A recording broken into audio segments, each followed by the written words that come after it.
One day, one of my own children hit me on the head with a frying pan while I was sleeping. My father smiled when he saw the blood. The boys I raised with so much love became my tormentors, manipulated by the man who should have supported me during such a difficult time. Good morning, good afternoon, or good evening, my dear friends. What a joy to be able to talk with you today. I'm Christina Oliveira Matthews, 73 years young, born in the small town of Millville, Nebraska, but today I live here in Riverdale, Montana, right near the Canadian border. A town full of stories, where the waters of the Missouri River flow gently, witnessing so many lives that have passed through here. Today, my life is quite different from the one I lived for many years. I wake up early with the birds singing, prepare my coffee the traditional way, and sit on the porch to watch the sunrise. I have a small garden in the back where I grow my herbs and spices, basil, rosemary, cilantro, and even a pepper plant that I'm especially proud of. They say I have a green thumb. During the day, I help with the family business. It's nothing too big, but it gives us a dignified and peaceful life. My husband Garrett, as good a man as they come in this world, always says I'm the heart of the business. Without you, Christina, none of this would work, he says, and that warms my soul. Working alongside him has been a blessing in this phase of my life. In my spare time, I love cooking for the family. I learned from my mother since I was little, and today it's my way of showing love. On Sundays, my house fills with joy when my 2 daughters visit with their husbands and my 5 grandchildren. I always prepare a hearty pot roast, a recipe passed down through generations, or sometimes fried chicken with all the fixings, a tradition in our region. The little ones love when I make apple pie with walnuts. They end up fighting over the pieces. The smell of food on the stove, the laughter of children running through the yard, the tight hugs from my daughters. These are the moments that make me grateful every day for being alive, for having made it this far, despite everything. On Saturday afternoons, when business is slower, I like to sit in the town square of Riverdale, watch the people, chat with acquaintances passing by. This town welcomed me when I needed it most, and today I feel as if I've always lived here. I know every corner, every store, every story. The shopkeepers call me by name. The neighborhood children call me Grandma Chris. It feels good to have this sense of belonging after so many years. And you, my dear viewers watching now, tell me in the comments, what town are you watching from? And what time of day did you find this video? Early morning with coffee, after lunch, or already in the evening? I always read all the comments, and I'm so happy to know where you're from and when you take time out of your day to listen to this grandma's stories. Let me know, okay? Let's create a chain of affection. You know, my life wasn't always this peaceful. There was a time when I thought I wouldn't see the sunrise again, when I didn't have the strength to go on, a time when the people I loved most in the world turned against me in a way that still hurts to remember. But as my grandmother Gertrude always said, after the strongest storm comes fair weather. And so it was in my life. Sometimes I find myself looking at old photographs, yellowed by time, and I barely recognize that girl with braids and a flowery dress, running through the fields of Millville with no idea what life had in store. A girl who grew up in a family where respect was the foundation of everything, but who one day saw that same respect shattered by the hands of those she brought into the world. But for you to understand how I got here, I need to go back in time, to that girl with braids, to that family that taught me values that I carry to this day, even after so many trials. I was born in Millville, Nebraska in 1952, at a time when our town was little more than a handful of houses along the Platte River. My father, Leopold Oliveira, worked for the Bureau of Indian Affairs even before it became part of the Department of the Interior. A tall man with a thick mustache and calloused hands, but a heart as soft as cotton. My mother, Clementine Matthews, was a teacher in the only small school in the area, a woman small in stature but giant in determination and love. Our house was simple but full of life. Wooden walls, high ceilings to help with the heat, and a porch that wrapped around the front where we hung hammocks on hot Sunday afternoons. In the backyard, we had an apple tree that gave enormous fruits and a cherry tree that my mother used to make juice. There were chickens roaming freely and a mutt named Windstorm, who got that name because he appeared on a day of heavy storms. We were 3 siblings, me, the oldest, August, 2 years younger than me, and Dora, the youngest, who arrived when I was already 8 years old. Our routine began early, with the roosters crowing. Dad would leave before sunrise, often spending weeks working on Indian reservations. Mom would wake us up, prepare oatmeal, and get us ready for school. The school was about a 20-minute walk away. We went on foot, I always holding hands with August, who was a distracted boy and was always tripping over stones along the way. Mom went ahead, carrying teaching materials, and often carried Dora in her arms when she was a baby. At school, Mom transformed into Teacher Clementine, respected by all. She taught everything: English, math, science, in a room where children of different ages studied together. In our free time, we played a lot. In Nebraska at that time, the games were simple but full of joy. Hopscotch, ring around the rosy by the river, catching fireflies on moonless nights. My father made us wooden slingshots and taught us to shoot at empty cans, never at birds. "Nature is our mother," he would say, "and you don't hurt your mother." My best friends were Tony, the store owner's son, and Nancy, who lived 2 houses down from ours. We spent hours playing hide and seek among the trees or building straw houses in the yard. Sometimes we would secretly pick green apples from Mr. Turner's yard and eat them with salt and pepper, a delicacy that would make your whole mouth pucker. What marked me most in my childhood was the respect that reigned in our house. Dad and Mom treated each other as equals, something rare at that time. I remember hearing my father tell visitors, "In my house, respect is in charge, not the man or the woman." He consulted Mom on all important decisions, and she did the same with him. I never saw my father raise his voice to Mom, much less his hand. When he disagreed with something, he would call her to talk away from our curious ears, and when they returned, everything was resolved, whatever the issue. Similarly, Mom never humiliated Dad in front of anyone, even when he made a mistake. "Respect is the foundation of everything, Christina," she would tell me. "Without respect, a family is like a house without a foundation. It falls at the first strong wind." They raised us, all 3 children, with the same principle. August, being a boy, had no special privileges. He washed his own clothes from the age of 10, helped in the kitchen just like me, and learned to cook basic dishes. "A man who doesn't know how to take care of himself isn't a complete man," Dad would say. And we girls learned to fix things, to use tools, to defend ourselves. "Weak women only exist in the minds of weak men," was what Mom used to repeat. The festivals in Millville were magical moments of my childhood. The 4th of July was the most important, with parades, colorful flags, and lots of traditional food. We made corn on the cob, cornbread, apple pie. The older ladies prepared hot apple cider served in mugs that warmed your hands. There was also the Harvest Festival, with bonfires, square dancing, and pie-eating contests. I loved to dress up in my gingham dress with ribbons in my braids. Our life was simple, but rich in affection and values. We didn't have much money. My father's government salary barely covered basic expenses, and my mother's teacher salary supplemented so we wouldn't go without necessities. But I never felt lacking in anything important.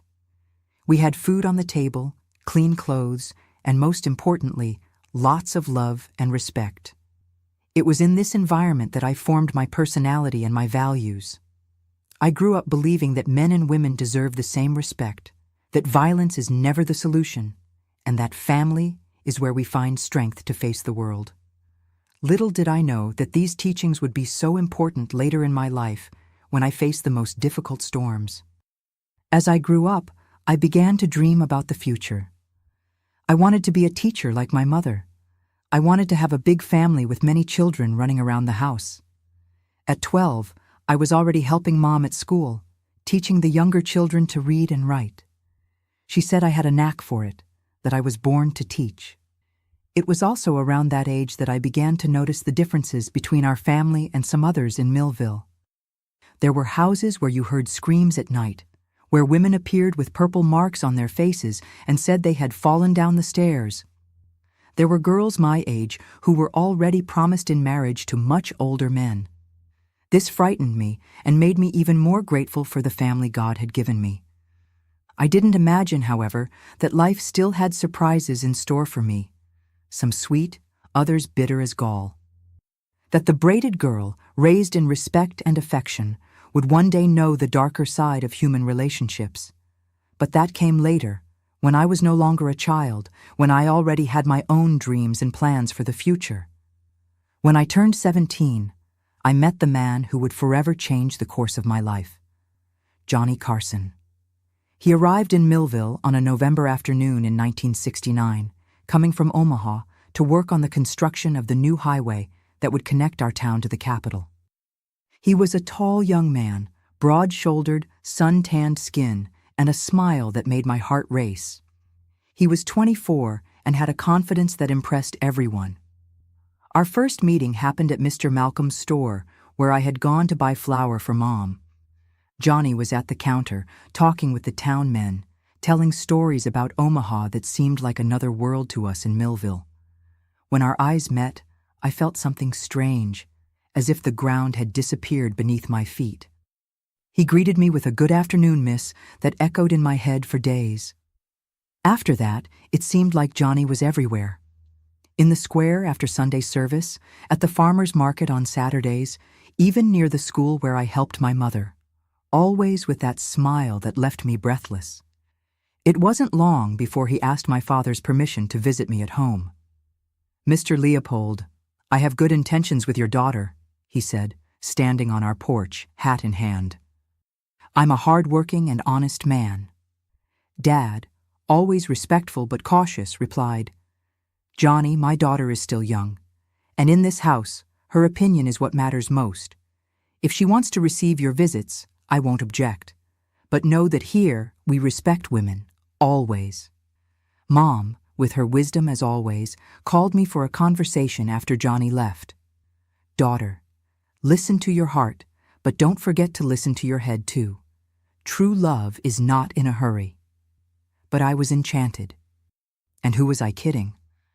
I was also eager to live my own love story, to form my own family. In the following months, Johnny courted me with wildflowers, walks around town always accompanied by my brother August, and promises of a wonderful life together. "I'm going to build a beautiful house for you, Christina," he would say. "We'll have children, many children. You'll be the happiest woman in Nebraska." At first, Mom and Dad had their reservations. "He's a little different from the boys around here," Mom commented one night. "He has different ideas about family." But Johnny knew how to please. He brought gifts for my parents, a special tobacco for Dad, a beautiful fabric for Mom. For my siblings, he always had a treat or a toy. We got married in June 1970 in a simple ceremony at the little church in Millville. I had just turned 18 and thought I knew everything about life. My dress was sewn by Mom and Mrs. Eulalia, the best seamstress in town. It was made of delicate lace fabric with small hand-embroidered flowers. I remember the smell of orange blossoms that decorated the altar, the rice they threw when we left the church, the music played on old Mr. Nestor's guitar. That day, looking into Johnny's eyes, I swore I had found the love of my life. A man who, like my father, would base our family on mutual respect and affection. Dad hugged me tightly before giving me away at the altar and whispered, "May you build a family as happy as ours, my daughter." Soon after the wedding, Johnny took me to live in Lexington, where he had gotten a better job on the construction of Interstate 80. Our first house was small, made of wood, very similar to my parents' house, only newer. There, we began our life together. In the first few months, everything seemed like a dream. Johnny was attentive, affectionate, always bringing a little flower when he returned from work. It was in Lexington that we had our first child, Benjamin, who was born in 1971. When I held that little baby in my arms for the first time, a wave of love invaded me so strongly that I could barely breathe. Johnny was so proud that he distributed cigars to all his work colleagues. "My son, my first son," he announced to anyone who would listen. Soon after came Ivy, our first daughter, born in 1973. And then the others, almost one after another: Arnold in 1974, Ezekiel in 1976, the twins Ray and Ryan in 1978, Tim in 1980, Beatrice, our second daughter, in 1982, and finally the youngest, Jake and Mark, in 1984 and 1986. 10 children altogether, 8 boys and 2 girls, exactly as Johnny always wanted. "A big family is a strong family," he would say, as our house overflowed with children. I confess that it wasn't always easy. I breastfed each one of them, changed cloth diapers washed by hand, spent sleepless nights with fevers and coughs. Johnny worked hard, I can't deny that. He left the house before sunrise and returned when it was already dark. Money was never abundant, but there was never a lack of food on the table or a roof over our heads. Over the years, however, something began to change. It wasn't sudden, it was gradual, so slow that I hardly noticed. They were small things at first.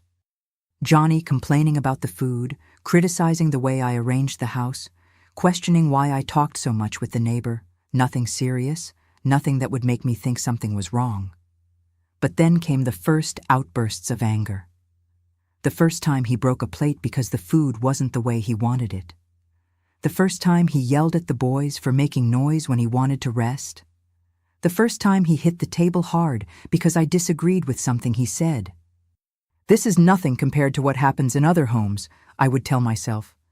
"He works so hard, he's tired." Still, I tried to keep my parents' teachings alive. I tried to talk, to resolve things with respect. "Johnny," I would say, "remember what we agreed on? That we would be a family like the one I had, based on respect?" He would respond, "But respect begins with the wife obeying the husband, Christina. Your mother raised you wrong, with ideas that a woman can speak as an equal." That's when I realized that our concepts of respect were very different. For Johnny, respect meant submission. For me, it meant equality, as my parents had taught me. As the years passed and the children grew, Johnny became harder, more authoritarian. Everything was cause for argument. If I talked to any male neighbor, even if it was old Mr. Romney who was 70 years old, he would become furious, accusing me of things I dare not repeat. If I wanted to visit my parents in Millville, it was a certain fight. "Your place is here, taking care of the house and my children," he would say. And over time, this phrase became more frequent. My children, not our children.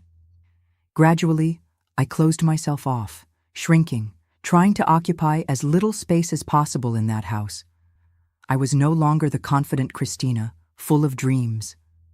I was a shadow, always attentive to Johnny's mood, always trying to anticipate what might irritate him.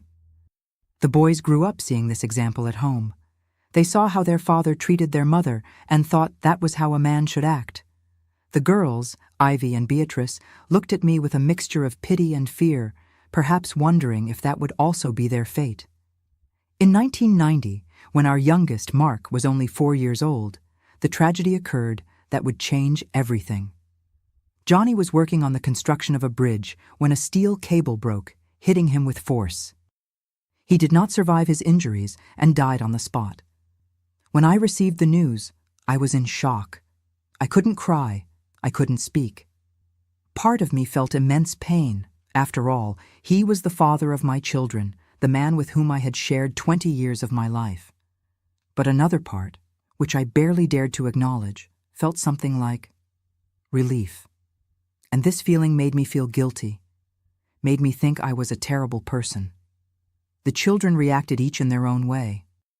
The older ones, who already understood more, were devastated. Benjamin, the firstborn, then 19 years old, swore he would take care of the family in his father's place.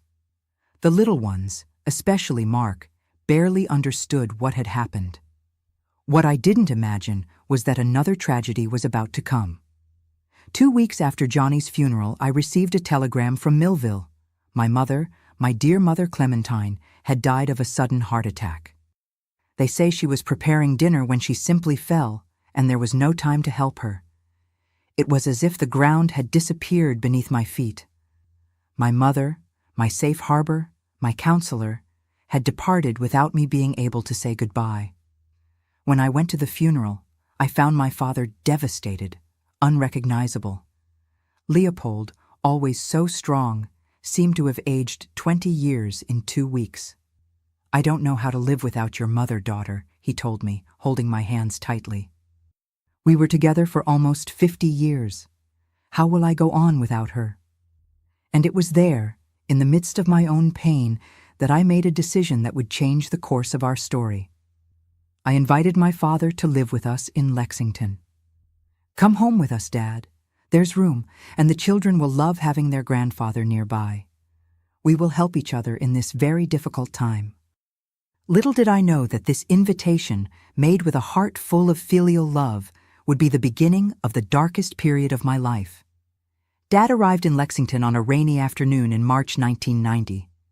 I remember it as if it were yesterday. He got off the bus carrying a worn leather suitcase and a burlap sack with a few mementos from the house in Millville. His body, once strong as an oak tree, now seemed bent by the weight of an invisible burden. His eyes, which always shone with joy when he saw us, were opaque, lost. "Dad," I said, hugging him tightly, feeling his ribs under the thin shirt. "Now we'll take care of each other." In the first few days, Dad hardly spoke. He would sit in the rocking chair we had placed on the porch, looking at the horizon as if expecting to see Mom returning along the dirt road. The grandchildren approached curiously, especially the younger ones, who barely knew their grandfather. Mark, with his 4 little years, was the first to break the ice. "Grandpa, want to see my car?" he asked one afternoon, approaching with his wooden toy that Johnny had made before he passed. I saw a glimmer of the old sparkle in my father's eyes when he took his grandson on his lap and began to tell stories of when I was little. For a moment, I thought everything would be all right, that together we would overcome our losses. But that's not what happened. As the weeks passed, I noticed changes in my father's behavior. He, who had always been a calm and thoughtful man, began to have moments of extreme irritation, followed by periods of deep melancholy. At night, I would hear him walking around the house, mumbling to himself, sometimes calling for Mom, as if she could answer. I took him to the clinic, where Dr. Sims, a gentleman with gray hair and a compassionate look, examined him carefully. "Mrs. Carson," he told me afterward, "your father is suffering from severe depression. The loss of his wife was a very hard blow. He needs medication and, if possible, to talk to a specialist." We left there with a prescription for medicines that cost almost half of the little money I managed to earn doing laundry for others and selling baked goods at the farmer's market. But I would buy them even with my last cent if it would help my father return to who he was. The problem was that he refused to take the medications regularly. "This is for weak people, Christina," he would say, hiding the pills under his tongue to throw them away later. Leopold Oliveira never needed medicine to live. And so, instead of getting better, Dad got worse. He began to have episodes where he seemed to be in another reality. He would talk to Mom as if she were there, argue with people who didn't exist, wake up in the middle of the night screaming that someone was trying to get into the house. But the worst was yet to come. It was 6 months after his arrival that I noticed a change in how my sons treated me. Benjamin, who had always been so loving, began to respond to me curtly, to question my decisions, to look at me with something like contempt. The other older boys followed his example. Only Ivy and Beatrice, my daughters, and the little ones, Jake and Mark, seemed the same. One afternoon, I entered the kitchen and heard voices coming from the backyard. It was Dad, sitting under the apple tree, with my sons around him, like disciples listening to a master. I approached slowly, without them noticing my presence. "You need to know the truth about your mother," he was saying, in a voice I didn't recognize, harsh and laden with bitterness. "She mistreated your father, you know. Every night when he came home tired from work, she tormented him, complaining, demanding, even making him feel ashamed in front of his friends." I was paralyzed, unable to believe what I was hearing. That was a complete lie. Johnny was the one who used to humiliate me, criticize me, diminish me. But there was my father, the man who taught me about respect, making up terrible stories about me to my own children. "Your father didn't die by accident," he continued with glazed eyes. "It was the distress, the suffering your mother caused that left him distracted that day. He couldn't take living like that anymore." My heart broke into 1,000 pieces. It was as if each word was a sharp knife piercing my chest. I wanted to scream, to deny it, but something told me that confronting Dad in that state would only make things worse. That night, I called Benjamin to talk, trying to understand what was happening. "Son, why are you treating me differently? What did I do?" He looked at me coldly, his eyes so similar to Johnny's, and replied, "You know very well what you did. Grandpa told us everything, how you made Dad suffer, how you complained about everything, how you made him tired of life." "Benjamin, that's not true. Your grandfather is not well. He's confusing things." "You still have the nerve to speak ill of Grandpa? He's a good man who just wants to protect us, teach us to be real men, not weak like Dad ended up becoming because of you." Things only got worse after that. My sons, one by one, turned against me, repeating the lies my father told. Only my daughters remained by my side, confused and frightened by what was happening in the family. Beatrice, who was only 8 years old, asked me one night, while I was braiding her hair before bed, "Mom, why are the boys so angry with you? Why does Grandpa say those ugly things?" With tears in my eyes, I tried to explain in the best possible way. "Grandpa is sick, honey. Not the kind of sickness that hurts your body, but the kind that hurts your head and heart. He misses Grandma so much that it's making him think and say things that aren't true." But how do you explain this to children? How do you make my children understand that their grandfather, a figure of authority and wisdom, was lying about me? The situation reached an unbearable point when one afternoon I returned from the market and found the house in a strange silence. Upon entering the kitchen, I saw my father sitting at the table with an expression I will never forget, a mix of satisfaction and madness. "I taught the boys to correct you today," he said, with a terrifying calmness, "as I should have corrected your mother when she started having wrong ideas about a woman's place." Before I could process what that meant, I felt a sharp pain in my back.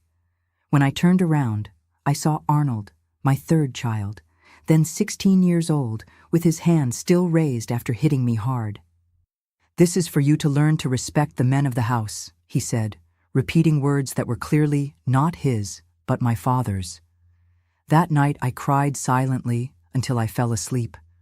Not for the physical pain, which was plenty, but for the pain of seeing my own children, whom I raised with so much love, turn against me under the influence of the man who was once my example of kindness and respect.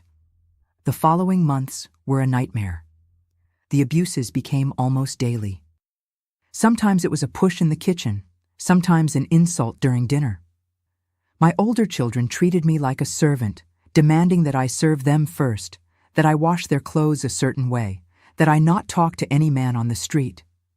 Ivy, then 17 years old, tried to defend me, but that only made the situation worse. "You'll end up like your mother if you're not careful," my father threatened, giving her a look that made her retreat in fear. One night, I woke up to a strange noise. When I opened my eyes, I saw a shadow approaching my bed. It was Ezekiel, my fourth child, then 14 years old. In his hands, he held, my God, it still hurts to remember, an iron skillet. "Grandpa said you don't deserve to rest when there's so much to do in the house," he said, raising the object. By pure reflex, I rolled to the side at the exact moment the skillet hit the pillow where my head had been a second before. The blow was so strong that it broke one of the boards of the bed.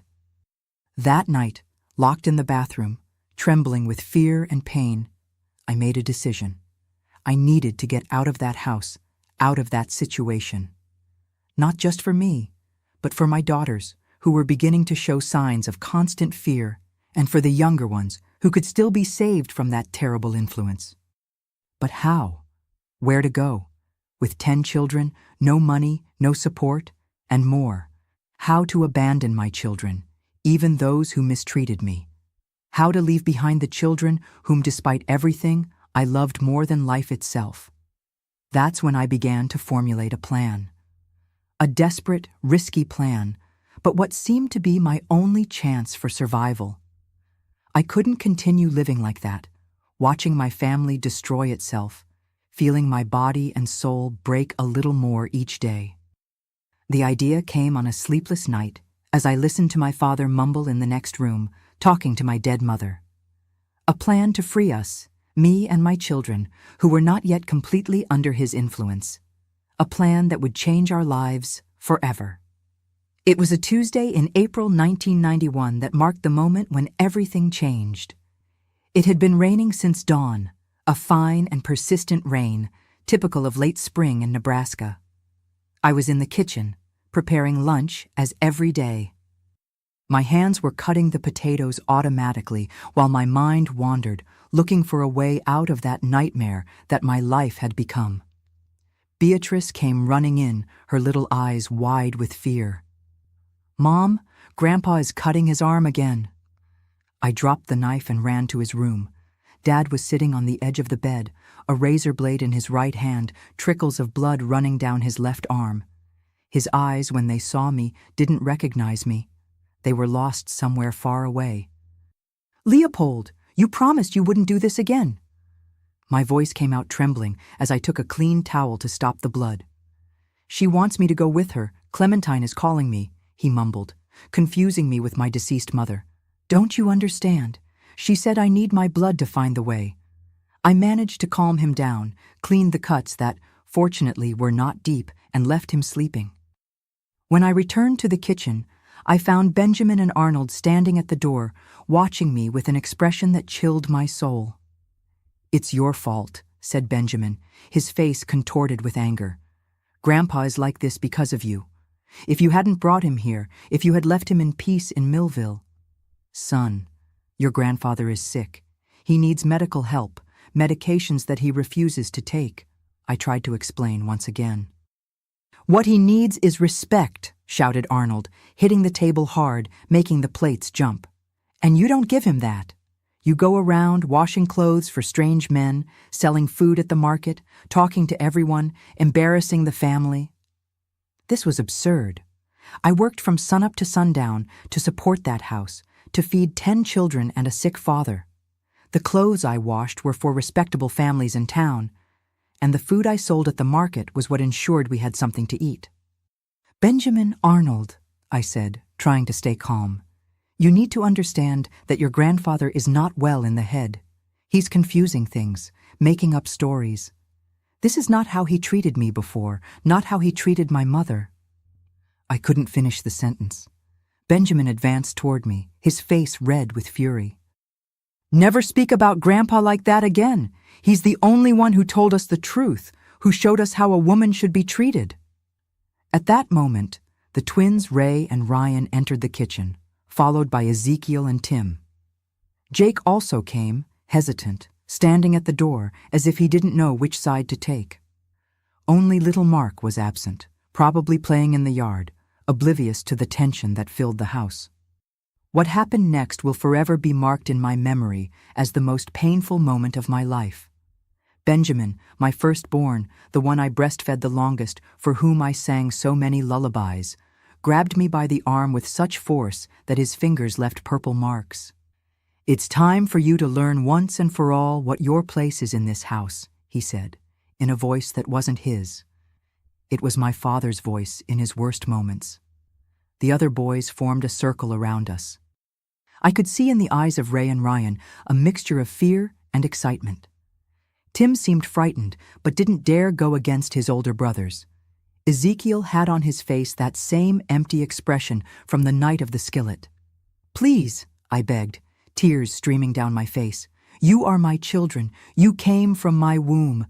Don't do this." But my words fell on deaf ears. What followed was a session of torture that lasted what seemed like hours. It wasn't just punches to the stomach or hair pulling. It was the words, the accusations, the humiliations. "You killed our father. You're a shame as a mother.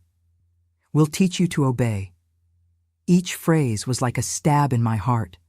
I tried to defend myself, tried to reach those boys who were once my babies, but it was like talking to strangers. At some point, I heard screams. It was Ivy and Beatrice, who had returned from the neighbors and witnessed the scene. "Stop! Leave Mom alone!" Beatrice shouted, trying to get through the circle of brothers. Ivy, more determined, managed to infiltrate and placed herself in front of me, trying to protect me with her thin teenage body. "Get out of the way," ordered Benjamin. "This is not your business." "She's our mother," Ivy screamed, with a courage I didn't know she had. "And you're as crazy as Grandpa if you believe his lies." It was then that I heard my father's voice. He was standing at the kitchen door, leaning on his cane, a strange smile on his lips. "Very good, boys. That's how you put order in the house. Your mother needs to learn, as your grandmother should have learned." At that moment, something inside me completely broke. It wasn't just my children who had been turned against me. It was my own father, the man who taught me about respect and dignity, now unrecognizable through illness and pain. When they finally let me go, I dragged myself to the small room I shared with Beatrice. My body ached, but it was a pain that didn't compare to the emptiness I felt in my soul.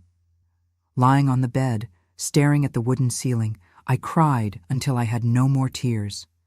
It was then that the door slowly opened. It was Ivy, bringing a damp cloth and a cup of chamomile tea. "Mom," she whispered, sitting beside me on the bed, "we can't continue like this. They're going to really hurt you."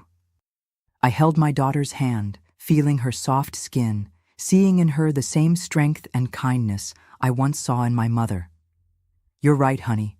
We can't continue like this." That night, while everyone slept, I had a dream. Or maybe it was a vision. My mother, Clementine, was sitting at the foot of my bed, so real that I could smell the glycerin soap she always used. "Daughter," she said, with that voice that was like a balm to my wounded soul, "it's time for you to remember who you are." Leopold and Clementine's daughter doesn't let herself be defeated. The girl I raised knows that sometimes you have to fight to protect those you love. When I woke up, it was still dawn. The dream with my mother had left me with a certainty. I needed to act, and it had to be now. Not for revenge, but for survival, mine and my daughter's. And also for my younger sons, who could still be saved from that toxic influence. Silently, I got up and went to the small dresser where I kept my few things. At the bottom of the drawer, under an old shawl that had been my mother's, was a small wooden box. Inside it, some savings I had managed to hide over the months, money from extra sales at the market, from an embroidery or two I did on the side.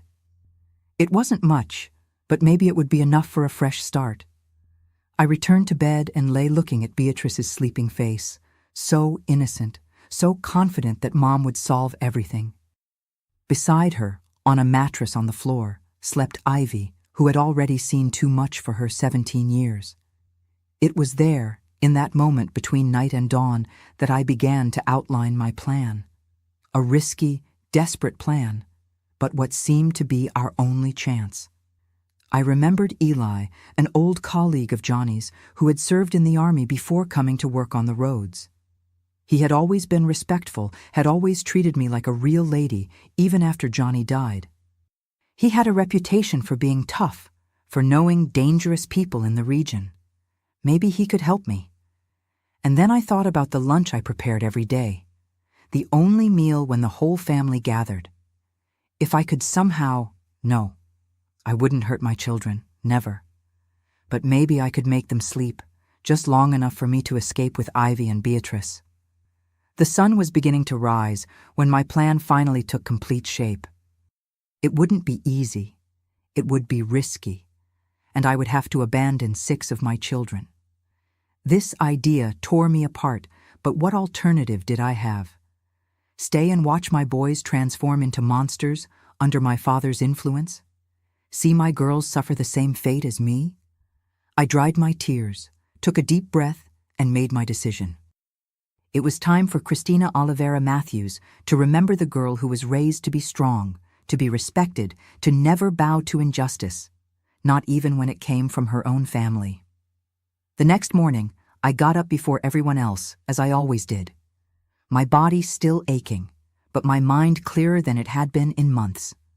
I had a plan, imperfect and risky, but it was the only hope for me and my daughters. First, I needed to talk to Eli without raising suspicions. Luckily, it was market day in Lexington. I woke Ivy when the sky was still dark. "Honey," I whispered, "I need you to help me today. We're going to take more cakes to sell at the market." Her eyes, so similar to mine, looked at me with understanding beyond her years. She knew something was different, but didn't ask questions. She just nodded and began to get dressed silently. In the kitchen, we prepared everything as usual. By the time the others began to wake up, we had already baked potato cakes and packaged them to sell. The sweet smell filled the house, disguising the tension I felt. "I'm taking Ivy and Beatrice with me today," I announced casually during breakfast. "I need help carrying things." Benjamin gave me a suspicious look. "Why both? Just take Ivy. She's already big." I took a deep breath, controlling the tremor in my voice. "Beatrice wants to learn how to make change. She's old enough now." My father, who was eating silently at the head of the table, raised his eyes. For a fleeting moment, I saw in them a glimmer of the old Leopold, lucid, attentive. "Let the girls go," he said, surprising everyone. "It's good for them to learn to work from an early age." I didn't question that moment of lucidity. I just silently thanked and finished packing our things. At the market, we set up our small stand as we always did. The potato cakes, wrapped in wax paper, soon began to attract customers. While Ivy took care of the sales, I asked Beatrice to keep an eye on the stand. "Mom needs to talk to a friend, sweetie. I'll be right back." I walked among the stalls, greeting acquaintances, until I spotted Eli at the hardware stand. Even after so many years away from the army, he maintained an erect posture, a vigilant look. When he saw me, his face, hardened by years of sun, softened into a respectful smile. "Mrs. Carson, good to see you. How are things?" I looked around, making sure no one was watching us, and replied in a low voice, "Eli, I need your help. It's urgent and delicate." Something in my expression must have revealed the gravity of the situation, because he immediately led me behind his stall, where we could talk without being overheard. There, with a trembling voice and teary eyes, I told him everything. The abuses, the manipulations, the attack from the night before. I showed him the bruises on my arms, the purple mark on the side of my face that I had tried to hide with a scarf. I talked about my plan to flee with my daughters, the pain of leaving my other children, the fear of being pursued. Eli listened to everything in silence, his face hardening with each detail. When I finished, he placed his hand on my shoulder, a respectful gesture of solidarity. "Mrs. Carson, I knew your husband. Johnny was a good man at heart, despite his flaws. He trusted me in difficult times, and now it's my turn to honor that friendship." He then explained to me that he knew people in the region, ex-military like him, men who solved problems without asking too many questions. They weren't criminals, he assured me, just tough men who understood that sometimes justice needed a little help. "How much do you need to start over?" he asked. I showed him the savings I had brought with me, hidden in an inner pocket of my dress. It wasn't much, but he nodded, thoughtful. "It will be enough for the beginning. I can add a little more. I have a cousin in Riverdale, Montana, near the Canadian border. He can arrange a place for you and the girls to stay until you get established. Riverdale, Montana. The name sounded like music to my ears. Far enough to start over, close enough not to feel completely lost in strange lands. When? I asked, feeling my heart race with the real possibility of escape. Tomorrow, he replied, determined. There's a merchandise truck leaving for there at dawn. The driver is trustworthy, he'll take you without asking questions. I then explained to him the other part of my plan, the riskiest. The sleeping pills I intended to put in the lunch. I don't want to hurt anyone, I clarified. I just need time to get our things and leave without confrontation. Eli frowned, concerned. It's dangerous, Mrs. Carson. Wrong dosage can cause problems. I have experience with medicines. I've taken care of 10 children with fevers, pains, accidents. I know what I'm doing. He nodded, still concerned, but respecting my decision. And what about your children and your father? When they realize you fled? That's when I hesitated. I didn't want my children to suffer, even those who had turned against me. They were my children, after all. I need someone to scare them enough not to come after us, I said, the words coming out with difficulty. I don't want them to be hurt, just to understand that it's better to leave us in peace. Eli thought for a moment, then nodded affirmatively. I know some guys who can look pretty scary when they want to. They'll pay a visit to your father and the older boys after they learn about the escape. Just a persuasive conversation. I returned to the stand with a lighter heart, despite the weight of the decision I had made. Ivy noticed the change in me, but waited until we were alone to ask, Mom, what's going on? I looked into the eyes of my oldest daughter, now a young woman on the verge of adulthood, and decided she deserved to know the truth. Tomorrow we're leaving home, honey. Just you, me, and Beatrice. We're going to Riverdale, Montana to start a new life. Her eyes widened, a mixture of fear and hope. And the boys? And Grandpa? They stay, I replied, the pain evident in my voice. Maybe one day they'll understand. Maybe one day we can meet again. But now we need to save ourselves. We returned home as if nothing had happened. On the way, I stopped at the pharmacy and bought a bottle of mild sleeping pills, the kind that Dr. Sims sometimes prescribed for people with insomnia. The pharmacist, Mr. Douglas, an elderly gentleman who had known me for years, didn't ask questions. He just looked at me with a silent understanding that made me suspect he knew more about my situation than he let on. At home, I began preparations for lunch as I always did. It was beef stew day, the boys' and my father's favorite dish. While the meat and vegetables were cooking, I discreetly separated some of our clothes, important documents, and the few mementos I couldn't leave behind. My mother's wedding ring, some old photographs, the first shoe of each child. I kept everything in a bundle that I hid at the back of the closet where no one looked. When lunch was almost ready, with all the men of the house gathered in the living room waiting to be called to the table, I carefully diluted the sleeping pills in the apple juice I always served with meals. I calculated the dose precisely, enough to induce a deep sleep for a few hours, but not enough to cause any harm. Ivy, I called softly when she entered the kitchen. Don't drink the juice today. Neither you nor Beatrice. Tell her to ask for water. My daughter immediately understood and nodded, her eyes revealing a mixture of fear and determination. Lunch proceeded normally.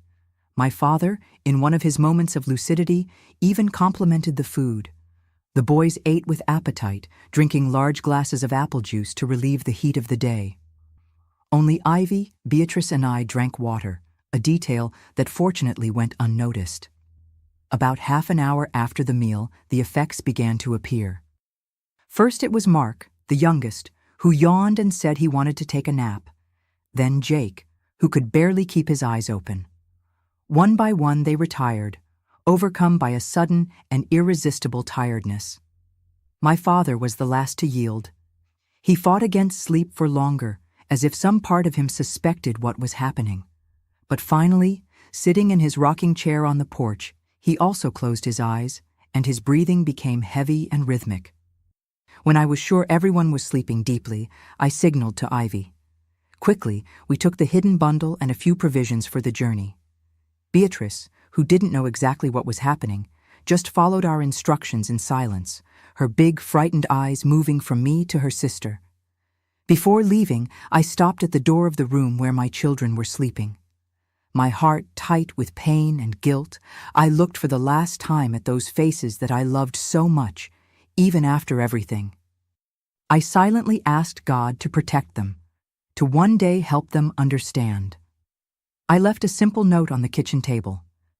"Forgive me for leaving this way. It's the only way. Don't try to find us." The afternoon sun was already beginning to lower when we left through the back of the house, following a little used path that led to the other side of town, where Eli had promised to meet us. We walked quickly, Beatrice between us two, too small to fully understand what was happening, but feeling the urgency of the moment. When we arrived at the arranged spot, Eli was already waiting for us in an old Jeep. Beside him were two rough-looking men who avoided looking directly at us, the scary guys he had mentioned. "Everything is ready," he said, helping us into the vehicle. "You'll spend the night at my sister's house on the outskirts of town. In the morning, the truck leaves for Riverdale." As the Jeep moved away from the only life we knew, I looked back one last time.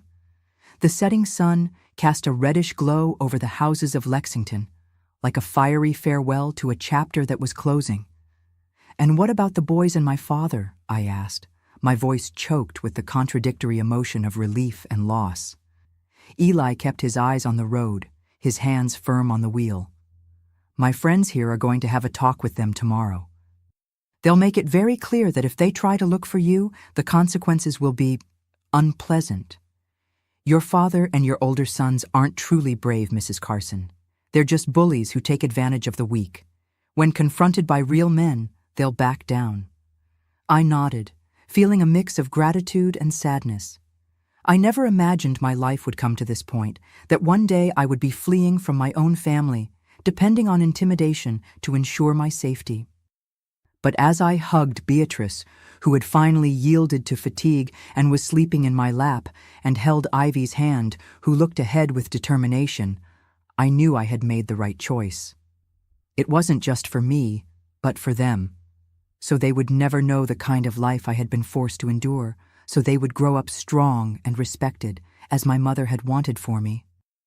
That night, housed in the simple but welcoming home of Eli's sister, looking at the Montana stars through the window, I allowed myself to cry for the last time for the children I was leaving behind. Then, I dried my tears and promised myself that, from that moment on, I would only look forward. It was the end of one story, but also the beginning of another. A story in which Christina Oliveira Matthews would once again be the strong woman her mother raised, the woman her children and sick father had tried to destroy, but who had found the strength to rise again and start over. We arrived in Riverdale, Montana on a sunny April morning in 1991. The truck journey had been long and tiring, but when I saw the Missouri River shining in the sun, I knew we had made the right choice. It was as if those waters, which flowed freely near the Canadian border, invited me to also move forward, without looking back. The first months weren't easy. We rented a small room at the back of a boarding house where we fit tightly, me, Ivy, and Beatrice. The money I brought, added to what Eli had generously given us, was enough for only a few months. We needed to work, and fast. Ivy, with her recently turned 18 years, got a job at a fabric store downtown. I started as I always did, doing what I knew, cooking. I sold cakes and savory snacks at the bus station, taking advantage of the movement of travelers coming and going. Beatrice, still small, attended the public school, where she soon stood out for her vivacious intelligence. It was on one of those mornings at the bus station that I met Garrett. He arrived from Helena on an old bus, carrying a worn leather suitcase and a guitar on his back. Tall, with already graying hair despite his 50 years, he had kind eyes that seemed to see beyond appearances. He stopped at my stand, bought a potato cake, and stayed to chat. He told me he was a retired music teacher, that he had come to Riverdale to visit a nephew, and ended up enchanted by the town. He spoke with a gentleness that I hadn't found in a man for a long time. In the following days, he returned. He always bought something, always talked a little more. Never an inappropriate look, never a disrespectful word. When he learned that I was a widow and was raising 2 daughters alone, he offered to give free guitar lessons to Beatrice, who had always shown interest in music. "Music saves, Mrs. Carson," he told me once. "It saved me when I lost my wife to cancer 10 years ago. Maybe it can help your daughter too." Over time, Garrett became a constant presence in our lives. He helped Beatrice with her lessons, talked with Ivy about her dreams of going to college, accompanied me to the market to buy ingredients, always respectful, always keeping an appropriate distance. It was Ivy who first noticed what was happening. "Mom," she told me one night when we were alone washing dishes, "Mr. Garrett likes you, for real." I felt embarrassed, like a young girl. At 39 years old, with the life I had led, I thought romantic love was no longer for me. "Nonsense, honey. He's just a good man who likes to help." She smiled, with that wisdom that sometimes young people have more than the old. "A man doesn't cross town every day just to buy cake, Mom." Time proved that Ivy was right.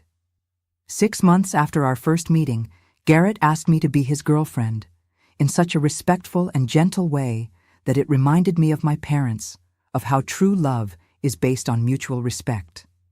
"I'm in no hurry, Christina," he told me. "I know you carry wounds, that you need time. We can go slowly, at your pace." And so we did. We dated for 2 years before getting married in a simple ceremony at the little church in Riverdale, with only Ivy, Beatrice, and a few friends we had made in town. With Garrett's help, who had some savings from his retirement, we bought a simple but comfortable house with a yard where I planted my herbs and spices. He also invested in a small music store and sheet music shop, which became the family business. Ivy, who was already engaged to a local young man, continued to live with us until she got married. Beatrice flourished under the care of her stepfather, who treated her like his own daughter. The years went by, and our life took shape in this little corner of Montana. The pains of the past never completely disappeared. How could they? But we learned to live with them, not to let them define our future.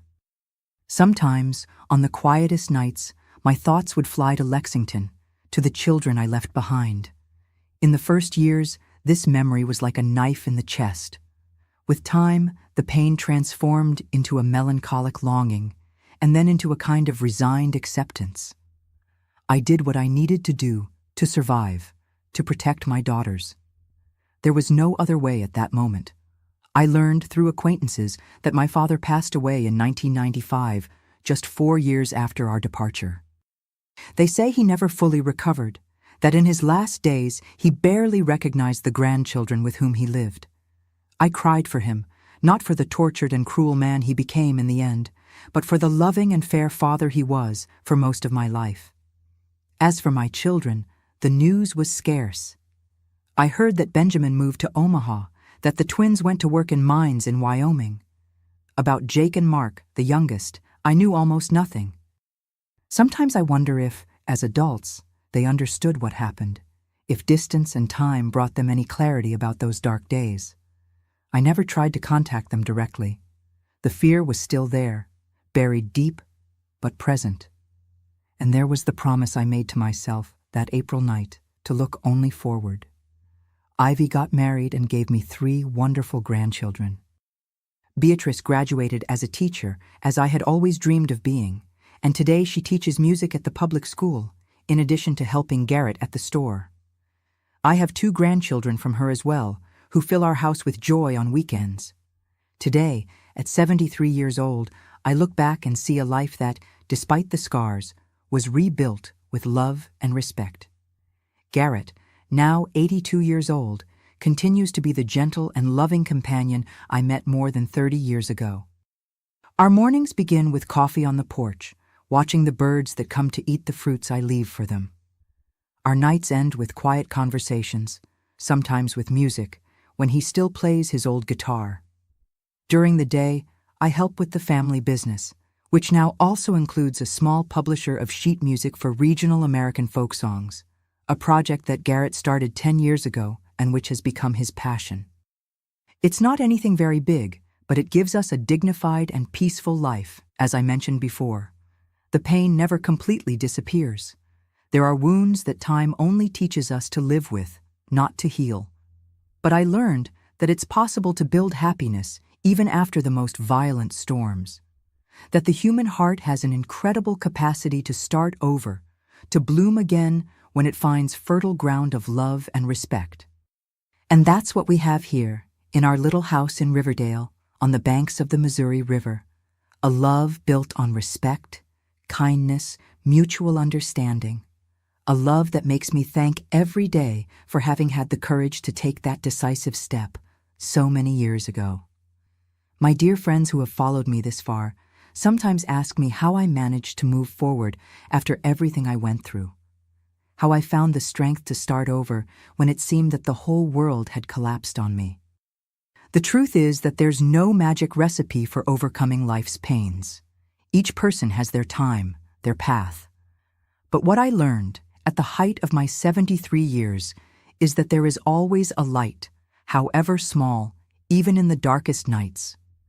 If you're going through difficult times, if you feel trapped in an abusive relationship, if people who should protect you are hurting you, I want you to know some truths that I've carried with me throughout this journey.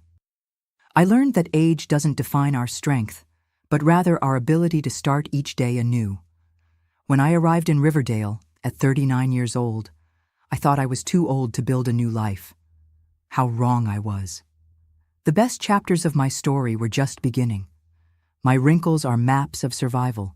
Each one tells a story of overcome pain. I carry invisible marks from the hands that hurt me, but I also carry the beauty of the embraces that healed me. Life taught me that even in the deepest darkness, our inner light never goes out.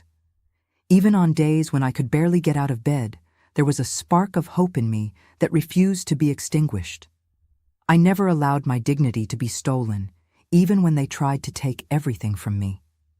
This was perhaps the most important lesson I learned from my parents, that self-respect is a treasure that no one can take from us unless we allow it. I discovered that we are stronger than we imagine, especially when we think we can't take it anymore. At the moment I decided to flee with my daughters, I was at my most fragile, most broken point. It was precisely in that fragility that I found my greatest strength. Time doesn't heal all wounds, but it teaches us to live with them and still smile. I never stopped missing the children I left behind, never stopped wondering how it would be if things had been different. But I learned to live with these unanswered questions, to find joy despite them. If you're suffering, if you feel there's no way out, listen to this old lady who has seen a lot in this life. Ask for help. Don't be ashamed, don't hide. Somewhere, there's an Eli, a Garrett, people who will extend a hand when you need it most, and if you don't find them right away, keep looking, because they exist. In any country, in any culture, there are people and organizations ready to help those who suffer domestic violence, psychological abuse, manipulation. Seek information about protection in your area. Talk to trusted people. Take the first step, even if you're afraid. My experience taught me that our story doesn't end in the painful chapters.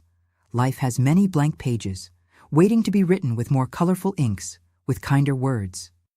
I learned that surviving is a form of resistance, and living well is the best revenge. Each of my smiles today is a victory over those who tried to destroy me. My dear friends, if this story touched your heart, please hit the subscribe button right now and turn on the bell. This isn't just an old lady asking for followers. It's a request from someone who knows that the more people hear these stories, the more lives can be saved from the cycle of violence and abuse. Share this video immediately with anyone you think needs to hear this message. Maybe, at this very moment, someone you know is suffering in silence, needing this little push to seek help. Your share could be the ray of hope someone is waiting for. And leave in the comments the word restart. I want to know who watched until the end and understood the most important message, that it's always possible to rebuild life no matter how old you are, no matter how deep your wounds are. Do this now. Don't wait even one more minute, because life is too precious to be lived in fear, and everyone deserves the chance of a new dawn.